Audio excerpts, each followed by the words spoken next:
আসসালামু আলাইকুম ওরহমতুল্লাহি ওবরাকাতু। প্রিয় শিক্ষার্থীরা, আমার প্রিয় ছেলেমেয়েরা, আশা করি সবাই কাছে দূরে যে যেখানে আছো ভালো আছো, সবাই সুস্থ আছো।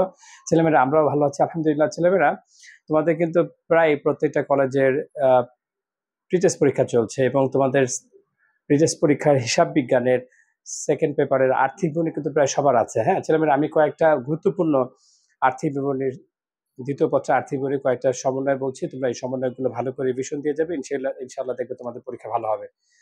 প্রথম বিষয় হচ্ছে যে আমাদের লেখা থাকে যে শেয়ার মূলধনের উপর 10% লভ্যাংশ ঘোষণা করতে হবে, ব্র্যাকেটে অন্তর্বর্তী লভ্যাংশ সহ।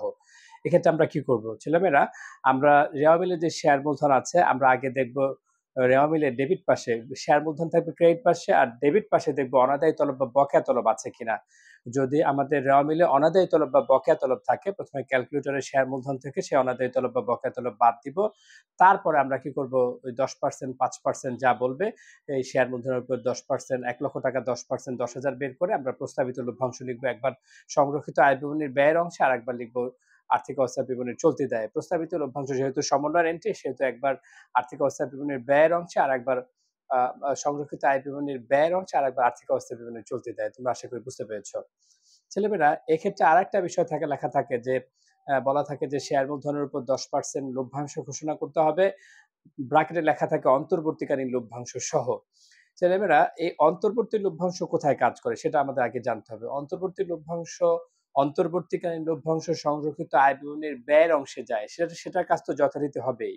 হ্যাঁ, আমরা ধরে নিলাম আমাদের রেওয়া মিলে অন্তর্বর্তী লভ্যাংশ আছে 20,000 আর শেয়ার মূলধন আছে 10 লক্ষ। হ্যাঁ, তো বলেছে যে আবারও বলছি, অন্তর্বর্তী লভ্যাংশ 20,000 আর শেয়ার মূলধন আছে ক্রেডিট পাশে 10 লক্ষ। অন্তর্বর্তী লভ্যাংশ থাকবে ডেবিট পাশে আর শেয়ার মূলধন থাকবে ক্রেডিট পাশে।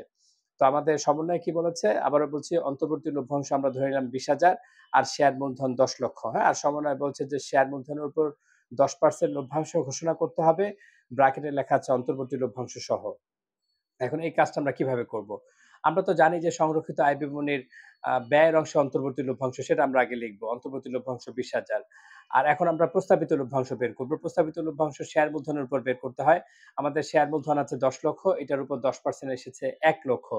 আমরা এই প্রস্তাবিত লভ্যাংশ 1 লক্ষই লিখতাম। কিন্তু ব্র্যাকেটে বলে দিয়েছে অন্তর্বর্তী লভ্যাংশ সহ। যে কারণে আমরা কি করব? ওই 1 লক্ষ টাকা থেকে অন্তর্বর্তী লভ্যাংশ 20,000 বাদ দিব। বাদ দিয়ে থাকবে 80,000। এই 80,000 আমরা প্রস্তাবিত লভ্যাংশ লিখব, একবার সংরক্ষিত আয় বিবরণীর ব্যয়ের অংশে, আরেকবার চলতি দায়ে পাঠিয়ে দিব। আচ্ছা, এ হচ্ছে গুরুত্বপূর্ণ একটা এন্ট্রি। আরেকটা এন্ট্রি হচ্ছে যে আমাদের লেখা থাকে যে দাবিহীন লভ্যাংশের আর কোনো প্রয়োজন নেই। তার মানে ছেলেমেয়েরা, এটাই হচ্ছে দাবিহীন লভ্যাংশের অবলোপন। যদি এরকম লেখা থাকে দাবিহীন লভ্যাংশের আর কোনো প্রয়োজন নেই, তাহলে সেটা আমরা লেখা থাকতে পারে দাবিহীন, রেওয়া মিলে দাবিহীন লভ্যাংশ ক্রেডিট পাশে 10,000 আর সমন্বয় বলেছে দাবিহীন লভ্যাংশের আর কোনো প্রয়োজন নেই। তাহলে তার মানে পুরো টাকাটাই অবলোপন করতে হবে। একবার আমরা সংরক্ষিত আয় বিবরণীর আয়ের অংশে লিখবো দাবিহীন লভ্যাংশের অবলোপন 10,000 আর চলতি দায়ে একবার দাবিহীন লভ্যাংশ লিখবো, আর ওইটা থেকে অবলোপন নামে পুরো টাকাটাই বাদ দিব।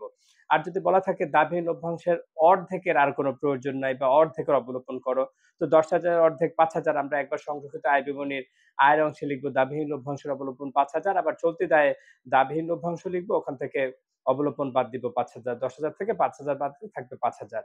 আচ্ছা, আমরা ২ টা এন্ট্রি, গুরুত্বপূর্ণ এন্ট্রি পড়লাম। এবার ৩য় নম্বর এন্ট্রি যাচ্ছি।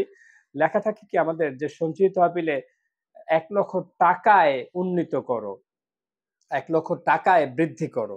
এক্ষেত্রে কিন্তু আমরা অনেকেই কনফিউজড হয়ে যাই। ফর এক্সাম্পল, আমাদের রেওয়া মিলে সঞ্চিত তহবিল আছে ৮০,০০০। এখন সমন্বয় বলছে যে সঞ্চিত তহবিল ১ লক্ষ টাকায় উন্নীত করো। তার মানে আমাদের ১ লক্ষ হতে আর কত দরকার? ২০,০০০ টাকা দরকার। এই ২০,০০০ টাকা আমরা লিখবো একবার সংরক্ষিত আয় বিবরণী ব্যয়ের অংশে সঞ্চিত তহবিলে স্থানান্তর ২০,০০০, আবার সঞ্চিত উদ্বৃত্তে আর্থিক অবস্থা বিবরণী দায়ের পাশে সঞ্চিত উদ্বৃত্তে সঞ্চিত তহবিল ফার্স্ট কলামে লিখবো ৮০,০০০ যোগ স্থানান্তর ২০,০০০ হলো কত? ১ লক্ষ। ছেলেমেয়েরা, এখানে কিন্তু অনেকেই এই ১ লক্ষ টাকায় এই সংরক্ষিত আয় বিবরণীতে স্থানান্তর দেখিয়ে দিবে। খবরদার, সাবধান, হুঁশিয়ার। এটা বারবার এই কথাগুলো বারবার শুনবে, হ্যাঁ? তাহলে দেখবে যে আর্থিক অবস্থা বিবরণী ভুল হবে না। এরপরে আমরা বলা থাকে যে শেয়ার অধিহারের সম্পূর্ণ অংশ সুনামের সাথে অবলোপন করো। ছেলেমেয়েরা, এই যে শেয়ার অধিহারের সম্পূর্ণ অংশ সুনামের সাথে অবলোপন করতে বলেছে, আমরা ধরে নিলাম সুনাম ৮০,০০০ আর শেয়ার অধিহার ৪০,০০০। তাহলে শেয়ার অধিহারের সম্পূর্ণ অংশ সুনামের সাথে অবলোপন করতে বলছে। ছেলেমেয়েরা, এই অবলোপন মোট মুনাফা, নিট মুনাফা সংরক্ষিত আয় বিবরণীতে যাবে না।